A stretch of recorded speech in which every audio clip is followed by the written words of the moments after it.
Muito boa tarde. A partir de agora, você fica com novos destaques do Brasil e do mundo desta quinta-feira. O Ministério da Fazenda anunciou hoje uma extensão do alcance do programa Desenrola Brasil para que inadimplentes possam acessar as ofertas e condições por meio de plataformas parceiras. No site da Serasa, por exemplo, a alternativa foi liberada como forma de teste e já pode ser acessada por todos os interessados. Quem estiver com alguma conta pendente e fizer parte da faixa 1 do programa poderá fazer o login na plataforma parceira e ser redirecionado ao Desenrola. 3 milhões de alunos voltaram às aulas nas escolas estaduais de São Paulo nesta quinta-feira. E tem novidade na matriz escolar de boa parte dos estudantes.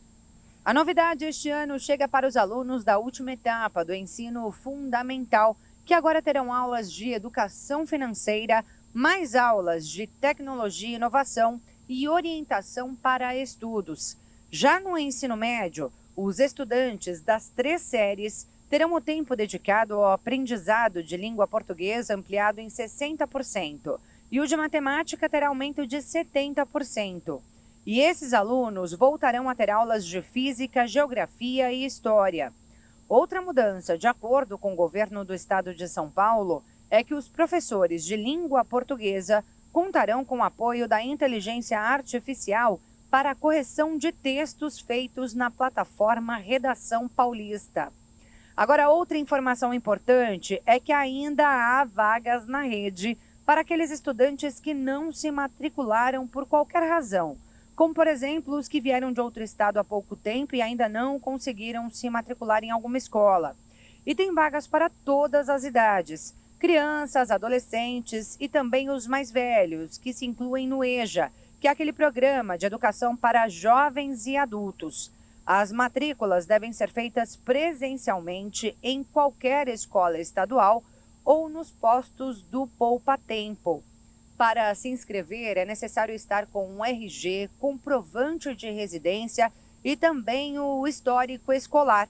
E é claro que no caso dos menores de idade, quem precisa comparecer para fazer a matrícula são os pais ou responsáveis. O preço do café robusta subiu e bateu recorde em consequência de uma crise vivida na Ásia. Não é o mais consumido no Brasil, onde o arábica tem preferência. Mas como acontece em algumas misturas, o comprador não deve demorar muito para sentir o gosto amargo da alta. O preço do café robusta atingiu em janeiro de 2024 o patamar mais alto dos últimos 30 anos. Com isso, o valor do produto nos supermercados brasileiros deve continuar subindo nos próximos meses. Os grãos dessa espécie são muito utilizados nos blends das grandes empresas. Mais barato do que o arábica, o canéfora, comumente chamado de robusta, é importante para controlar os custos da indústria. Segundo o relatório mensal da Organização Internacional do Café, os robustas tiveram em janeiro uma alta de quase 10%,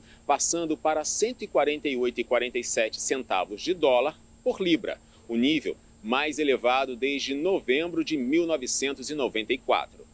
As quebras de safra na Indonésia e no Vietnã, 2 dos 3 maiores produtores desta espécie no mundo, justificam a alta de preços. No Vietnã, os comerciantes estão retendo os grãos na expectativa de preços ainda mais altos, o que tem pressionado o mercado internacional. O problema nos países asiáticos fez com que o Brasil batesse recorde de exportações em janeiro deste ano, mês no qual o país embarcou mais de 400 mil sacas de 60 quilos de café canéfora, uma alta que ultrapassa 500% em relação ao mesmo período de 2023. A produção interna, contudo, começa a dar sinais negativos. No Brasil, os grãos desta espécie registraram o maior valor real desde outubro de 2021. Com isso, o presidente da entidade que representa a indústria no Brasil reforça que essa alta deve ser sentida pelos brasileiros logo em breve. E olha só, com o objetivo de evitar problemas no futuro, assim como de começar um tratamento mais cedo, pesquisadores de uma universidade norte-americana desenvolveram um exame de sangue capaz de prever o risco de uma pessoa se tornar esquizofrênica. As doenças psiquiátricas, como a esquizofrenia, costumam mostrar seus primeiros sintomas no início da fase adulta. Mas com o novo teste, qualquer pessoa pode saber as chances de ter a doença e assim iniciar um tratamento para minimizar o impacto que o distúrbio pode causar à mente e ao corpo. O estudo, publicado em uma revista científica, mostrou que os investigadores testaram pacientes psiquiátricos que acompanharam durante mais de uma década. Durante a análise, eles identificaram biomarcadores que eram indicadores de altas alucinações e estados de delírios elevados, bem como futuras hospitalizações psiquiátricas relacionadas a alucinações e delírios. Eles também estudaram quais biomarcadores são alvos de medicamentos existentes, o que permite adequar os pacientes aos tratamentos corretos.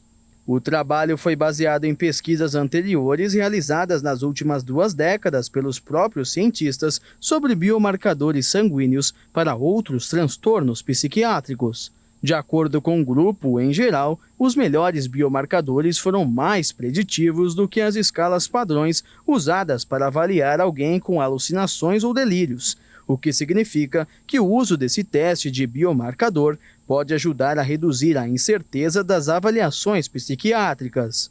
Caso o teste indique que o paciente tem tendência de desenvolver esquizofrenia, ele já deve procurar especialistas para iniciar o tratamento de forma precoce com medicamentos, psicólogo e terapia.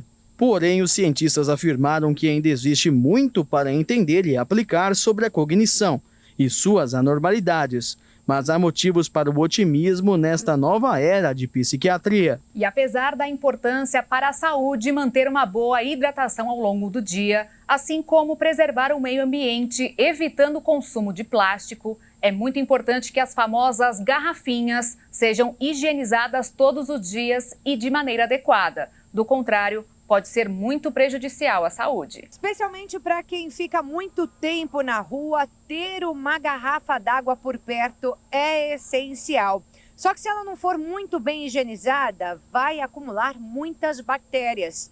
Isso acontece porque é nesses lugares, nesses recipientes, com água e temperatura ambiente, que esses micro-organismos se multiplicam. Essas bactérias presentes nas garrafas vêm da própria boca e do ar.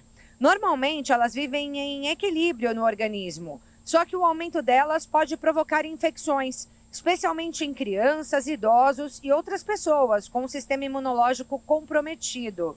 Por isso que é tão importante lavar a garrafinha todos os dias, evitando assim esse acúmulo de bactérias. E não é só passar uma aguinha não, viu? Tem que usar água, sabão neutro e também uma escovinha fina que lave até o fundo da garrafa. Outra dica é, de tempos em tempos, fazer uma solução com bicarbonato de sódio para eliminar todos os micro-organismos. E olha só, as bactérias se multiplicam em cerca de 20 a 30 minutos, o que quer dizer que a cada meia hora uma bactéria vira 2. Então imagine a quantidade de bactérias acumuladas em uma única garrafa ao longo de um dia inteiro. Por isso, os especialistas alertam que não é recomendável também tomar aquele restinho de água que sobrou de ontem, sabe? É sempre melhor jogar aquele resto fora, lavar a garrafa e colocar uma água novinha e sem bactérias.